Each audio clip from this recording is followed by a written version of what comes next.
This is lecture 5. This week we're going to talk about risk and return.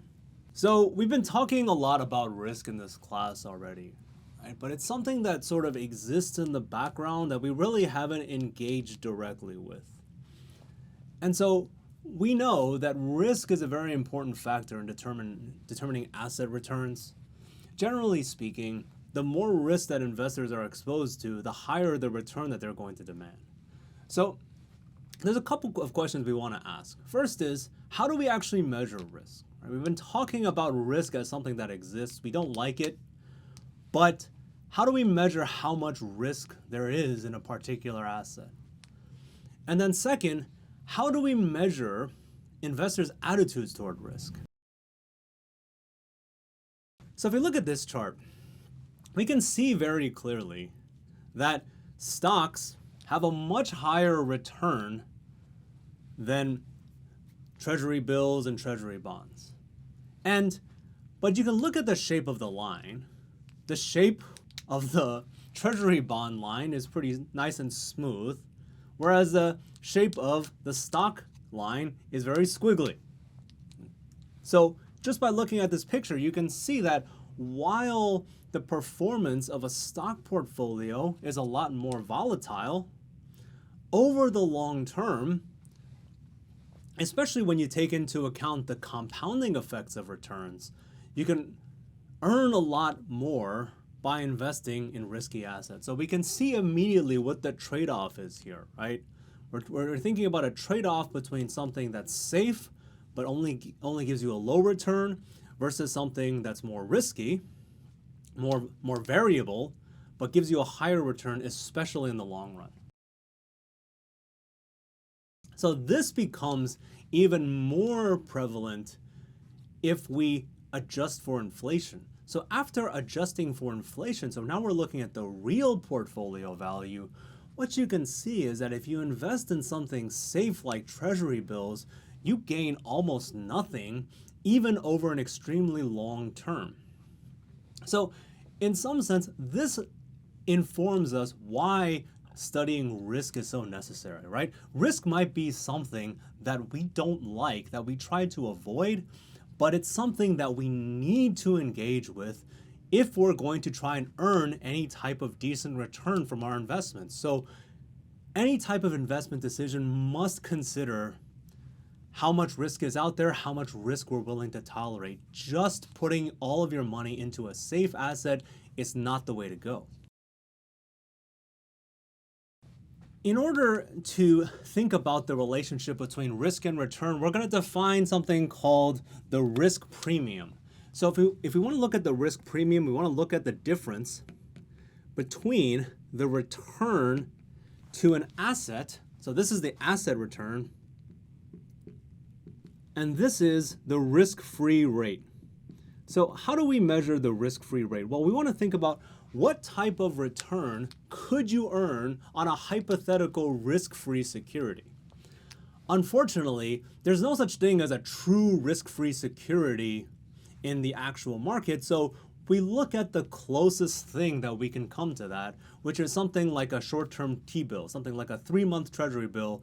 If you look at the rates on that, that gives us a good estimate of what the risk-free rate would be. Keeping in mind, of course, that even treasuries are not completely risk-free. So if I look at the returns, for bills, the nominal return is about 3.8%. The real return is about 0.9%. For longer-term government bonds, it's about 5.3% nominal, 2.5% real. And for stocks, I get about an 11.5% return on average, 8.4% real return. Which means that if I'm using the treasury bill as the baseline, the risk premium on this is 0. The risk premium for long-term bonds is about 1.5%. The risk premium for stocks is about 7.7%. So what can we see here? we can see that just like the graphs before showed, after adjusting for inflation, the returns to T-bills and even longer term bonds are pretty mediocre, whereas the returns to stocks are much higher. So about an 8% risk premium for stocks over bonds is what we would expect over the long term.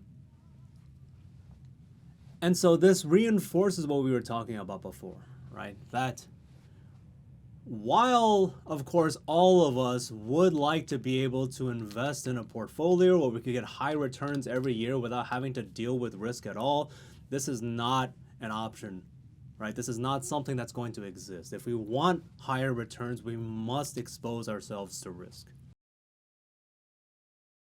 So in this class, there's going to be a number of assignments where you have to go and pull stock data on your own. And all I want to do here is remind you that when you're looking at stock data, you really want to look at the adjusted closing price. Why do we want to look at the adjusted closing price? Well, because there's a couple of things that happen to stock prices that we don't really want to consider, right? That, for example, after a stock pays a dividend, the price will drop by the amount of the dividend. And also, whenever a stock splits, then the price is going to adjust based on how much it's split by. If I'm just looking at the historical price series that's not adjusted for dividends and splits, then I have to manually account for that. I have to look at when the company is paying a dividend and include that when I'm calculating the return. I have to look at when the stock will split and then include that when I'm computing the return. These are things that are complicated and not worth our time to do, because we can just look at the adjusted closing price, which will have done that for us. So if we use the adjusted closing price, it's very nice because all we have to do is look at the change in price that will give us the return. So if I look at the adjusted price from period T to period T plus 1, that's going to give me the 1 plus the return. Whether or not there was a dividend or a split in this period, if I just use the adjusted closing price, that will give me the correct return. So just something to keep in mind. So for example, if I look at the monthly return from August to September for the Apple stock at this time, well, 1 plus the return is equal to the price plus the dividend divided by the previous price. So the price is 115.81, the dividend was 0.205, and the previous price was 129.04, which would give us about a minus 10% return. What the adjusted closing price does is say, okay, well, what do I have to put in the denominator that will give me the same return? Well, what do I have to put in the denominator to give me the same return? I put 128.81, so this will be the adjusted closing price in August. All right, so a nice thing about using the adjusted closing price, once again, is that everything has already been shifted so that if you want to calculate the return, all you have to do is use the price series. You don't have to worry about the timing of dividends and splits. Another annoying thing about returns is that you can't add and multiply them. This is in fact what we talked about before with compound interest, right? If I have 5% interest followed by 6%, this is not the same as getting an 11% return, right? If I have, say, 3% interest over 4 periods, this is not the same as 12%. So even though people sometimes do add and multiply percent returns, this is not really something that we should do. This is incorrect. However, there is one way to get around this, and that is instead of using percent return. So the percent return would be PT over PT minus 1 minus 1. Instead of using percent returns, I can use log returns. So I take the natural log of the ratio between the current price and the last price. So basically what I'm doing with log returns is rather than calculating the returns as a percentage, I calculate them as a rate of growth. So if I look at the log return here, that's like saying that the price grew at a continuous rate of RT from T minus 1 to T. And the nice thing about log returns is that as long as the return is sufficiently small, it's pretty much the same as the percent return. So you're not going to get a big difference. You're not going to get a big difference between the number you get from doing this and the number you get from doing this, as long as the return is just a couple percent. If the return is very big or very highly negative, then you might have some problems. So one nice thing about log returns is that you can add and multiply them, right? Because if you have R1 in one period and R2 in another period, well, if I multiply e to the R1 times e to the R2, that's just the same as adding the exponents. And if I take e to the R compounded over n periods, that's just e to the n times R. So one nice thing about using log returns, and I would strongly encourage you whenever you have to work with stock data to use the log return rather than the percentage for exactly this reason. So with log returns, you can add and multiply them. There's no error here as you would have if you tried to do the same thing with percent returns. Another very nice property of log returns is something that's called the telescoping property. So a lot of times what we want to do is we have a price series and then we use that to calculate returns, right? So we have prices and then we use that to calculate returns, and then we use the returns, and let's say we want to calculate the average return, right? So we have the mean return is going to be, I'm going to sum up the return from t equals 1 to big T and divide by T. So I want to take the average return over this period. One nice thing about doing log returns is that this expression is actually very simple. So let's think about what happens when we expand this. So with RT becomes log of PT over PT minus 1. Now, one nice thing about logs is that if I take the sum of a bunch of logs, that's like taking the log of the product.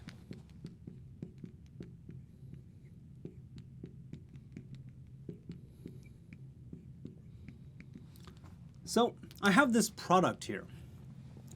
It's the product of PT over PT minus 1 for successive periods. So that's like saying 1 over T times log of P1 over P0 times P2 over P1 times P3 over P2 all the way to PT over PT minus 1. Now you can immediately see what's going to happen here. It's called the telescoping property because it's kind of like a pirate with one of those extending telescopes, and you can collapse it where each tube goes into the next larger one, right? So what I can do is I can cancel out the numerator of this term with the denominator of this term. This cancels out with this. And so all I'm left with is the initial price and the final price. So the mean return is just going to be 1 over T times the log of the cumulative return over the entire period. So what does that mean? Let's say I have 12 months of data and I showed that there was a 12% price change from the beginning to the end. Then, without having to consider what the prices were in between, I know that there was a 1% average monthly return over this year. I only need to know the initial price and the final price, and I can calculate the average return because I have this telescoping property. Why does this matter? Because if I use log returns, I can use the telescoping property. If I'm looking at percent returns, I do not have this property. So if I was looking at percent returns and I wanted to calculate the mean return over a period, then I would have to make sure that I actually took the average of the return in each period. I couldn't just divide the cumulative return by the length of the sample. Another thing that we have to be careful about doing when we're working with stock data is we generally want to express returns in annual terms. So if I say that, for example, I had like a 0.1% return over a month, this is something that can be a little bit confusing for people to understand. Typically, we like to express returns in terms of annual values, right? Like a 0.1% return over a month becomes about a 1.2% return annualized. So why do we want to annualize returns?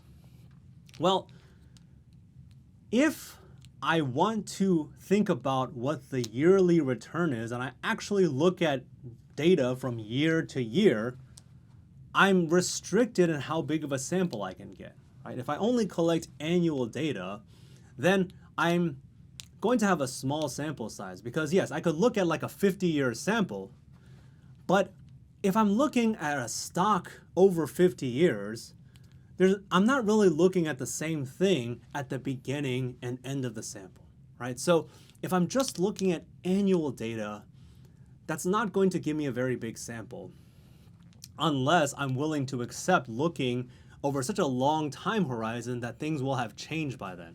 So I want to have a short time frame to make sure that things are not changing too much. But I also want to have a big enough sample where I can actually do some meaningful analysis on it.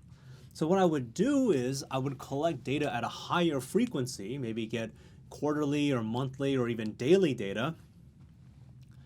And then once I've calculated the returns, I annualize them. So how do I annualize a return? Well, let's imagine that, for example, I have monthly data. So I have 12 periods per year.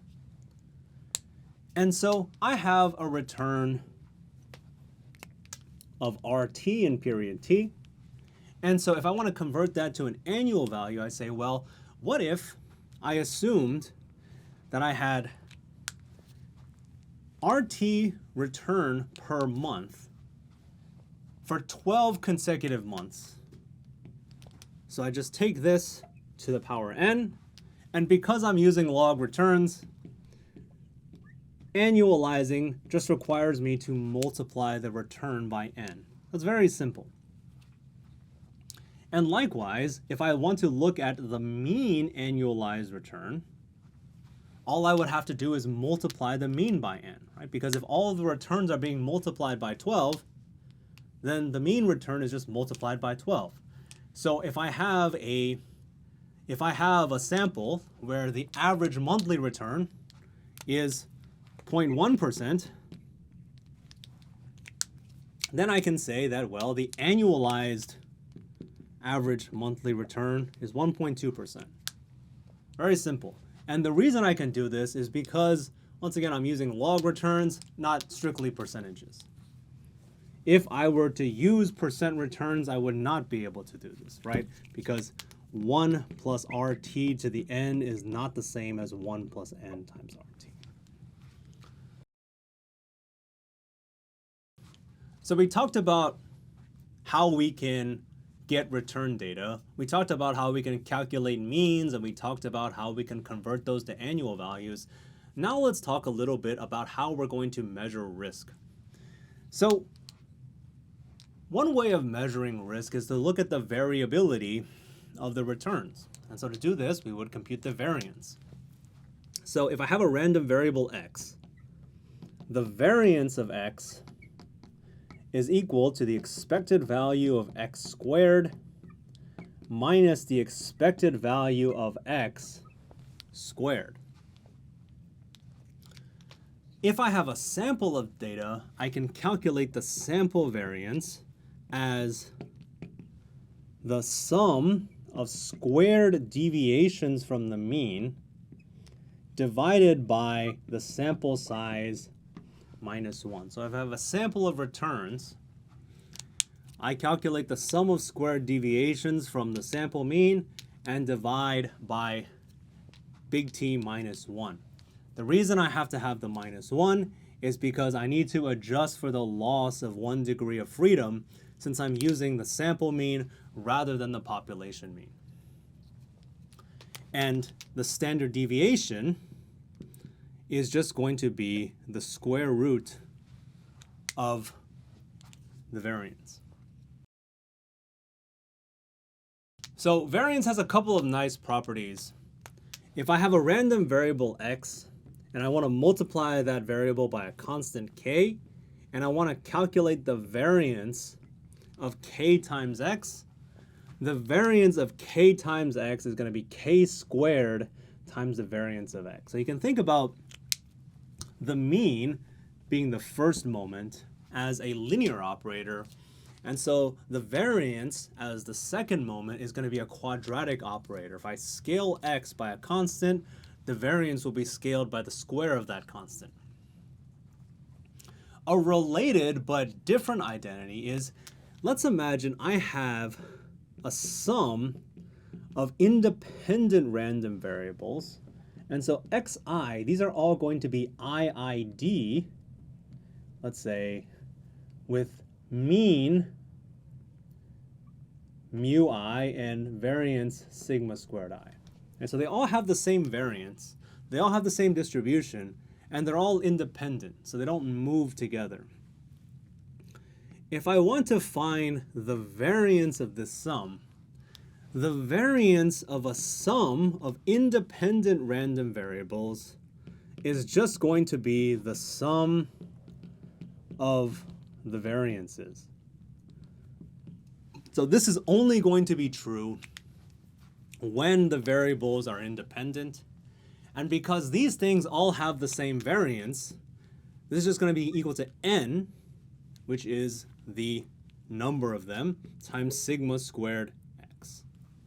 So if I am multiplying by a constant, I multiply the variance by k squared. If I have n copies of a random variable and I add them up, the variance just gets scaled by n. So I can put both of these together and show a nice little result. Let's imagine I had the sum of a bunch of IID random variables, and I wanted to compute the sample mean, and then I wanted to calculate the variance of the sample mean. So I can apply both of the things I just talked about. Because I am scaling by 1 over n, this is going to be 1 over n squared times the variance of the sum.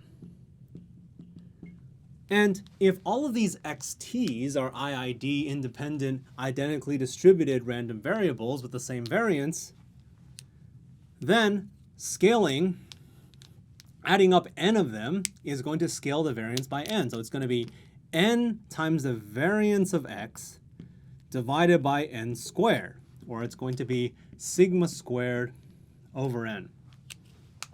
So what is this telling me? If I have a sample of independent draws, then the variance of the sample mean is going to diminish the bigger the sample is. So the sample mean is going to be a better and better estimate of the true mean the bigger the sample I get. Right? This is kind of a general principle of anytime I'm working with data, I want to have a large sample, because the bigger the sample I have, the the closer that it's going to reflect the actual distribution. Now, there's one more thing we need to be careful about. We talked about how we wanted to annualize our returns to get them to be numbers that we can interpret. This also means that we have to annualize the variance. So what did we say? We said that if I want to annualize a return, I want to imagine that I have n consecutive periods of the same return. I'm not multiplying the return by n because I'm just scaling it up by n. I'm imagining that I'm going to have, if I have a return of RT this month, I want to imagine that I have 12 months of the same return. Now, when it comes to computing the return and then computing the sample mean, just multiplying by n will do the trick. But when it comes to calculating the variance, then it gets a little tricky. Because I am not just multiplying every return by n. I'm imagining that each return, I'm taking 12 independent random draws of the same value and summing them up. So that means that if I want to annualize the variance, I should be scaling the variance by n, not by n squared. If I were to first multiply every return by n, so if I have monthly data, first I multiply all the returns by 12 and then compute the variance of that, I'm going to be off by a factor of 12, which means that if I'm going to annualize the variance, what I actually have to do, is to divide the result by n, okay? So imagine that RT was my monthly return and R tilde was nRT.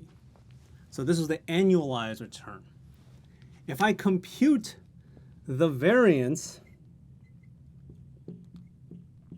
of R tilde, that's going to give me n squared times the variance of RT. This is not what I want. I only want n times the variance of RT, or the variance of R tilde t divided by n. And so this is just something to keep in mind when we're dealing with, for example, higher frequency data that we want to annualize. When we compute the variance, we need to make sure we adjust. We can't just multiply every observation by n and then calculate the variance of that. Then we'll be off by a factor of n in that case. So, having done all of that, what does the variance of asset returns actually look like? Well, if we actually compute the variance, that's not going to tell us a whole lot, because variance is not something that we can parse very easily, because it's not on the same scale as a return. So typically we express the volatility in terms of the standard deviation. The standard deviation is going to be measuring the same units as the return itself, so it's a little bit easier for us to understand. So if I look at stocks, standard deviation is about 0.199, so about 20% standard deviation of returns. For bonds, it's about 0.091, and for bills, it's about 0.029. So the standard deviation is a little bit easier for us to digest than looking at the variance, because the variance is going to be the square of this. It's not going to be a number that we can interpret very easily. So now we have this idea, right, that stocks are riskier than bonds and bills in the sense that their returns are more variable. Now, I don't want you guys to confuse volatility with risk. So volatility is just the standard deviation. The standard deviation tells us something about how risky the stock is, but risk is kind of a more general concept, right? I can't reduce my understanding of risk just to the standard deviation. Risk is a more general concept than that. However, one way to express how risky a particular asset is by computing the standard deviation. So we have this idea that stocks are riskier than bonds, but as a result of that, they also have to promise a higher return. So there's establishing this trade-off between risk and return. But when I'm talking about stocks here, what I'm really talking about is a diversified portfolio, maybe some type of market index. Well, that's a little bit different talking about the volatility of, say, a market index versus the volatility of individual stocks. So how does the volatility of a diversified index compare with the volatility of individual stocks? So I look at this table here. I have the returns to a bunch of pretty large blue chip stocks. And then I have the return to the S&P 500 index. So typically we use something like the S&P 500 to represent the returns to the stock market as a whole. The S&P only includes the 500 largest stocks, but those make up enough of a share of the total value of the stock market that we can more or less use that as a proxy for the whole market. So what we can see right off the bat is that over this period, some of the stocks had a higher average return than the S&P, and some of them didn't. So it would make sense, right, that the mean return to the index is kind of like a weighted average of the mean return to all of its individual components. Now let's look at the standard deviation column. Is that same thing true? Is it the case that there are some stocks that are riskier than the market as a whole, and then some stocks that are less risky than the market as a whole? Judging by what you see in the mean column, this might be what you expect, right? There's some stocks that are riskier than the market on average, and there's some stocks that are less risky. Well, as it turns out, that's not the case.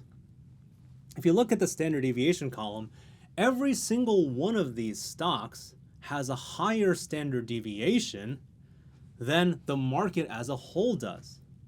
And this is not a coincidence. So what's going on here? This is leading us into this idea, right? That if I take a bunch of different risky assets and combine them into a diversified portfolio, somehow the portfolio has less risk than the individual components have on their own. So diversification is obviously a very big buzzword when it comes to investing. This idea that, well, you don't want to put all your eggs in one basket. You want to have a well-diversified portfolio of assets. So why is that? Why do we want to have a diversified portfolio? Well, it's actually a relatively simple idea. We have different assets, and sometimes they move together, sometimes they move against each other. If I have a diversified portfolio, what I can do is I can take advantage of the fact that stocks don't always move together in order to cancel out some of the risk. So the variation in the price of one asset can sometimes cancel out the variation in the price of another asset. And so to think about this more generally, we want to think about dividing risks into two broad categories. So we have market risks and we have specific risks. So market risk is, of course, risk that affects the entire market. We can think about kind of macro level shocks to the economy that are going to hit every stock in the stock market. And specific risks are the opposite of this. These are risks that only affect that particular company. So market risks, well, we can't do anything about this, right? If something is going to hit the entire stock market, then it doesn't matter how we try to engineer our portfolio, we can't really avoid that. So these types of risks are unavoidable. But specific risks, we can try to mitigate the impact of those by building a diversified portfolio where the specific risks of the different components of that portfolio will work to try and cancel each other out. So, in order to talk about this idea of stocks moving together or moving against each other, we need to come up with a measurement of that, and that's the covariance. So the covariance of two random variables is going to be the expected value of their product minus the product of their expected values. And so the covariance is going to tell us how X and Y move together, right? So if X and Y are independent, then the covariance is 0. However, it is not the case that just because the covariance is 0, that means that X and Y are independent. You can think about covariance as reflecting the degree of linear relationship between X and Y. So if X and Y are independent, then there's no linear relationship. However, it's possible that they could have a 0 covariance, so there's no linear relationship, but there could still be a non-linear relationship between X and Y, which means that they were not independent. Also, if I take the covariance of any random variable with itself, that's just going to give me the variance. Now, covariance, just like variance, is a number that is not very easy for us to interpret. So what we can do is we can normalize covariance. So if I divide the covariance of X and Y by the product of their standard deviations, I get the correlation. And the nice thing about the correlation between any two random variables is always going to be between -1 and +1. And it has a very nice interpretation. If the correlation is equal to 1, that means X and Y always move up and down together. If the correlation is -1, that means if X goes up, Y goes down, and if X goes down, Y goes up. And if the correlation is 0, that means there's no relationship, or at least no linear relationship. So the correlation gives us a nice, easy measurement of how X and Y move together.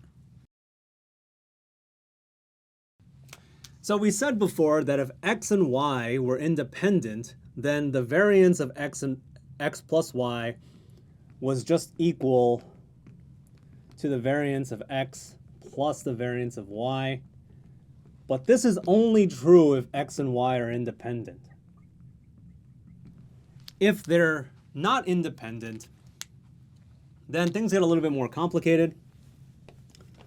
When we talked about this idea that variance was like a quadratic operator. So if I have AX plus BY, so X and Y are random variables, A and B are constants, and I want to calculate the variance of this thing, I can think about basically doing a squaring this argument and then doing a quadratic expansion. So what is that going to look like? It's going to be A squared times the variance of X plus B squared times the variance of Y.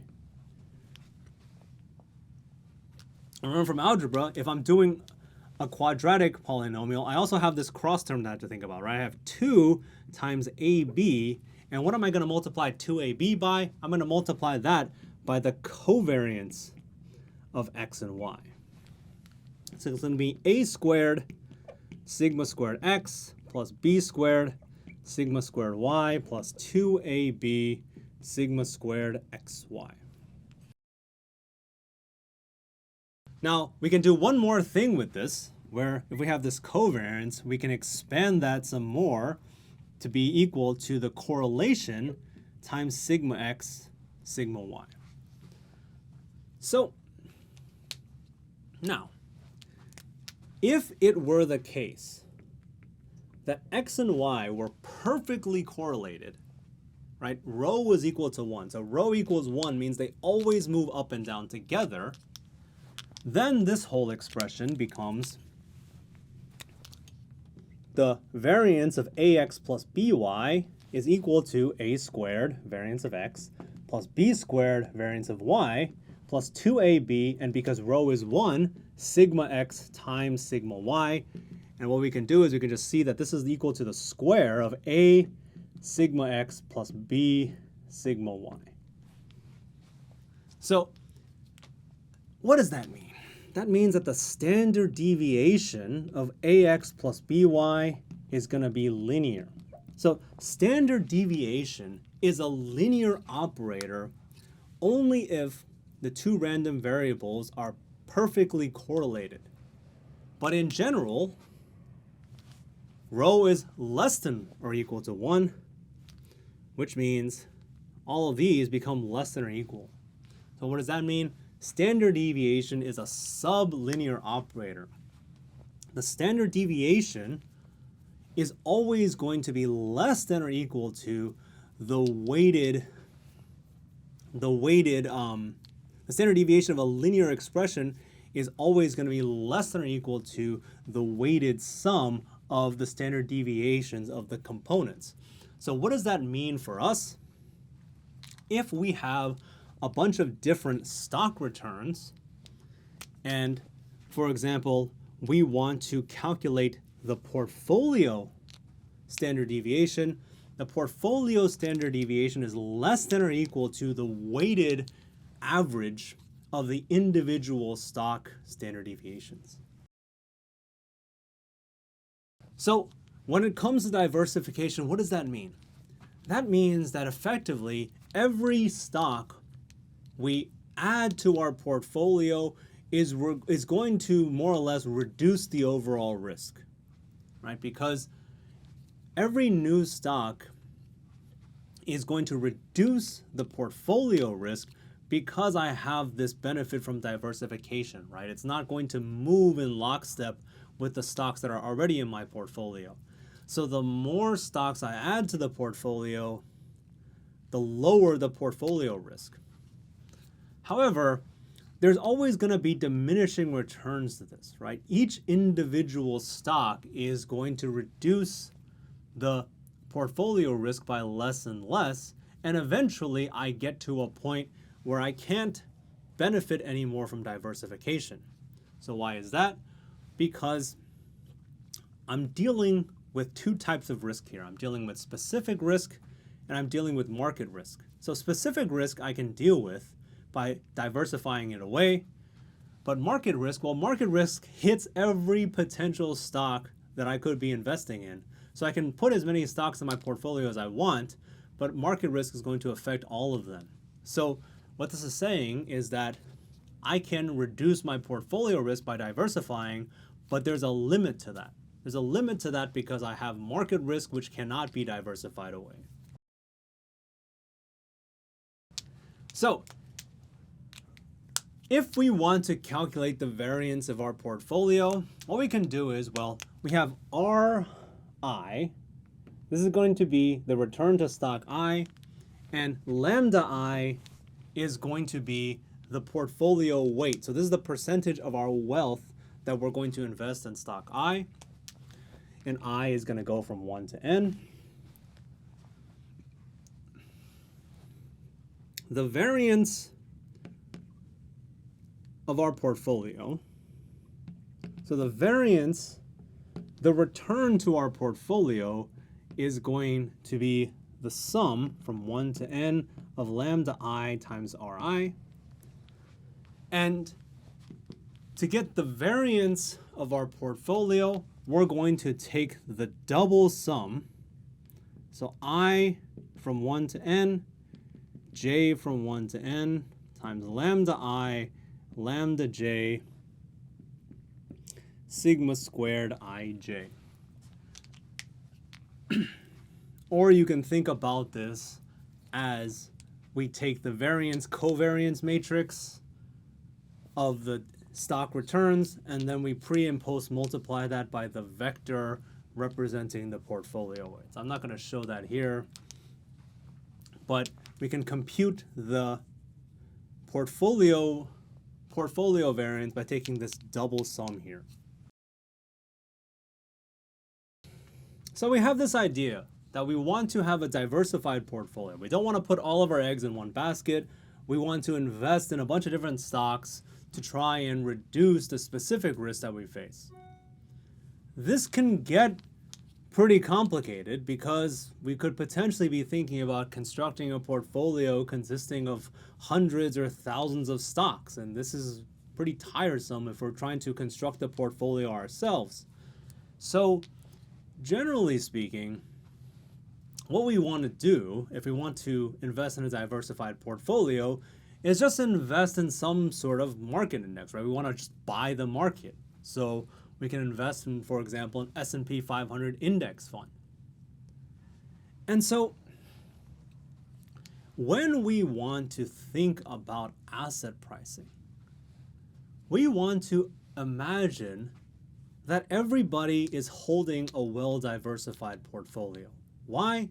Well, because there's no reason not to. Because these diversified funds are available, anybody who's not holding a diversified portfolio is just exposing themselves to risk unnecessarily.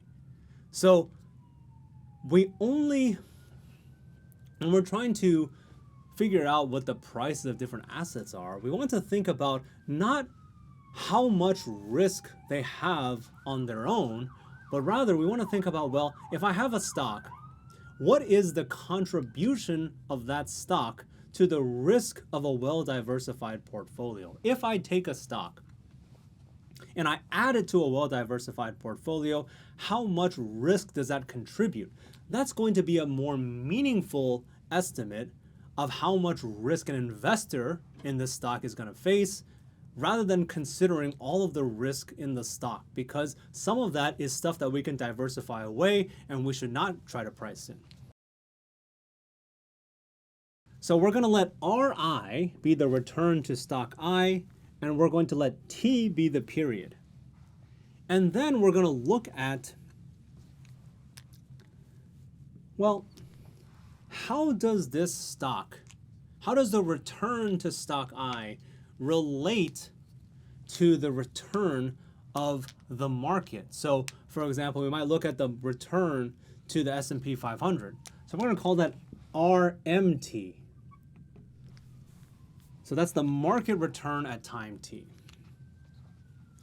So what we want to think about is, well, what we care about is not so much how risky stock I is, but rather how much market risk there is in stock I. Right? The specific risk in stock I, we don't really care about that much because that's stuff we can get rid of by constructing our portfolio properly. So we're not so much concerned about the overall risk, but rather the contribution of stock I to the risk of a diversified portfolio. And that's going to be measured by how much exposure stock I has to market risk, which we can measure by the return to the market portfolio. Now, we have two random variables, and we want to estimate the return. Sorry, we have two variables, and we want, here, cut this part. We have two variables, and we want to estimate the relationship between these two variables. So what can we do? Well, we can use the universal economic solution, which is to run a regression.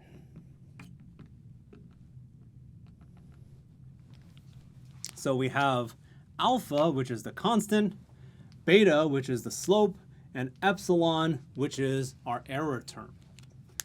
And so this sort of equation is going to tell us the relationship between the return to stock I and the return to the market portfolio. So what are we doing when we're doing a linear regression? Well, linear regression is actually an example of a generalized method of moments estimator. And so our two moment conditions is that we are estimating this equation.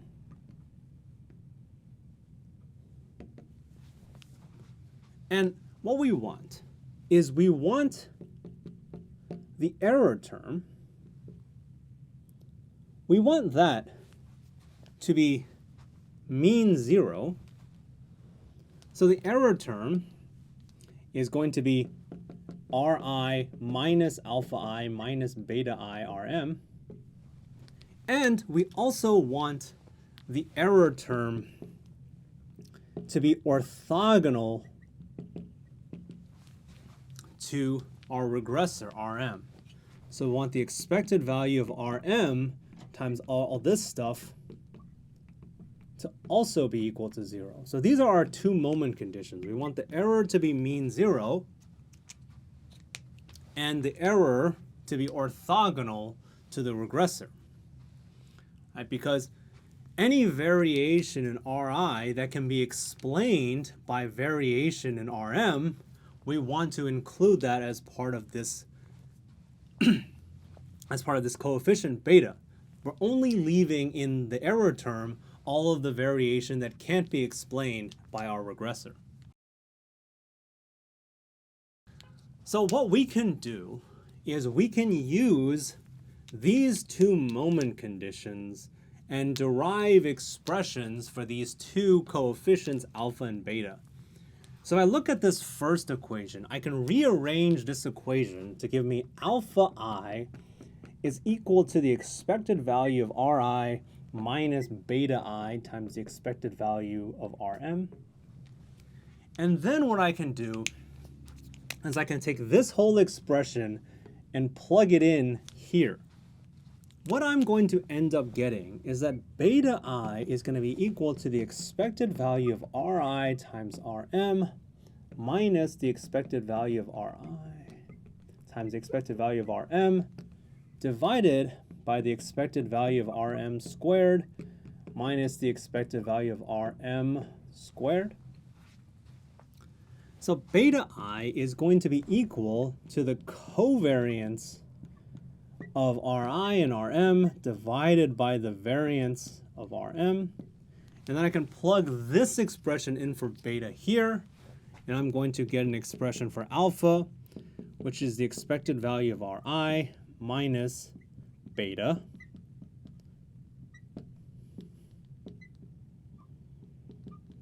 times the expected value of Rm.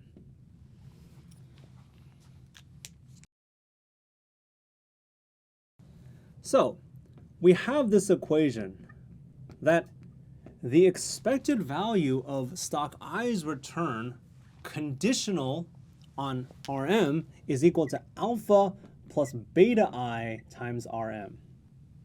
And subbing in the values we had for alpha and beta, we have ERi plus beta, covariance of Ri with Rm, divided by the variance of Rm, times the deviation of the market return from its mean.